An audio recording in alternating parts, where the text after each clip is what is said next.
Assalomu alaykum. Va alaykum assalom. Uydagilaring ketishdimi? Ha, jo'natib yubordim.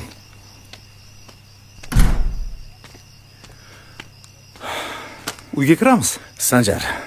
Xullas gap cho'zmayman. Hovlini sotmasak bo'lmaydi. Xaridor topildi. Yaxshi pul beradi. O'sha pulga men ish boshlayman. Oziq-ovqat do'kon ochaman. Sheriklarim ham bor. Sen o'zingning ulushingni olasan. Bundan xavotir olma. Aka, men bu uyda oilam bilan yashayman. Ha, bilaman. Shuning uchun ham oldindan sen bilan gaplashgani keldim. Bitta kvartira olamiz yoki ijarada turib tursa, yer olib, uchastka quramiz. Pul aylansa, kattaroq joy quramiz. Prosta hammaga yaxshi bo'lsin deyapman-da. Tushunding? Endi do'kon. Aka, arendaga mashina chiqardingiz. Undan keyin qurilishda prorab bo'ldingiz. Qanaqa qiynalganingizni o'zingiz bilasiz. U boshqa edi. Sheriklar yomon chiqdi. Bugalish tepasida o'zim turaman. Hamma gap shunda-da.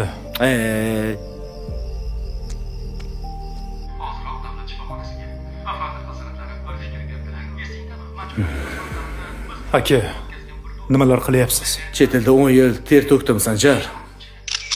Qarzimni yopdim deyarli. Endi Toshkentda oyoqqa turib olishim uchun dastmoya kerak. Pul kerak, tushunyapsanmi? Otam kasal bo'lganlarda ham xuddi shu gaplarni gapirgandingiz. 1 yil ishlab kelaman, hammasi yaxshi bo'ladi deb.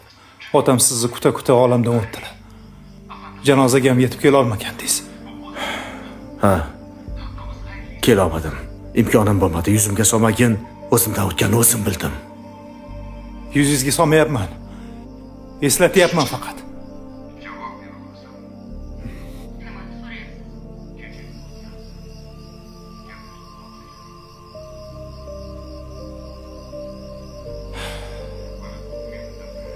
Dadam har yili bo'yimizni shu yerda o'lchab, chizib qo'yardilar. Bu sizniki, bu esa meniki. Sanjar, ular o'tdi ketdi. Menga pul zarur. Uka, hozir sen meni tushunishing kerak. Ha, yurgin. Yur, gap bor. Yurgin. Ma, imzo qo'ymayman. Nega? Odamlar qarzini so'rab kelyapti. Bu meni ham merosim. Pul kerak menga. Hozirroq pul kerak menga. Tushunsang-chi. Men-ku tushunyapman. Lekin siz-chi aka? Nechta ish boshladingiz? Mashina bozor, qurilish, endi esa do'kon. Birontasi yurishmadi. Nega haqiqatga tik qaramaysiz? Sizda, menda tadbirkorlik, boshqaruvchilik qobiliyati yo'q aka. Va bu ayb ham emas. Xudo har kimga har xil qobiliyat bergan. Ichingda gap to'lib ketibdi-ku. Gapir, ichingda qolib ketmasin. Gapiraman ham. Chunki siz meni akamsiz. Esizdami? Yoshligingizda bizga qarindoshlarga bir nimani pishirib berardingiz. Hamma talashib yerdi. Qo'lingiz juda ham shirin.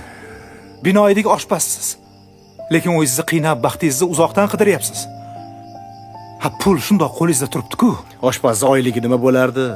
Xo'p, boshida kam, keyin ko'payadi. Va eng muhimi tinch uxlaysiz. Qarzga botmaysiz. Sheriklardan qo'rqmaysiz.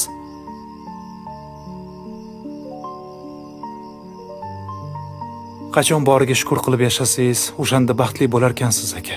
Ha, to'g'ri. Meni ortiqcha hech narsam yo'q. Lekin muammoyim ham yo'q. Endi uyga kelsak, bu uy oddiy uy emas. Har yerda dadamning qo'llari bor. Shu ayvonda onam bizni kutib o'tirardilar. Siz har kvadratda pulni ko'ryapsiz. Men esa har bir burchagida bolaligimizni ko'ryapman.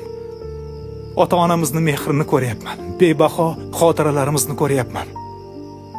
Bularni hammasini qanchaga sotmoqchisiz? Narxi bormi o'zi? Ayting.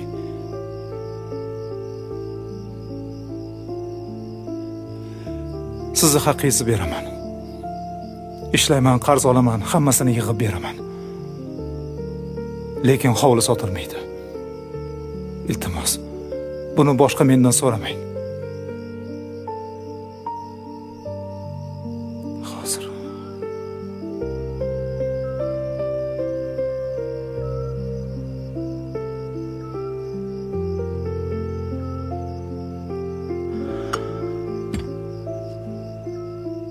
Aka, hammasini bilaman.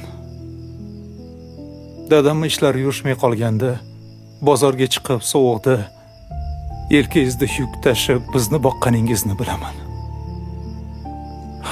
O'sha davrda hamma qiynalgan. Siz esa bizni deb o'qishingizni tashlab ketgansiz. Buni ham bilaman. Hech qachon unutmaganman. Hayotda hech kimim yo'q deb o'ylamang. Polis bormi? Yo'qmi? Ishingiz yurishadimi, yo'qmi? Sizdan shunchaki borligingiz uchun yaxshi ko'raman. Faqat o'zingizni qiynamang, iltimos. Chunki meni akam bitta. Kelishdik-a?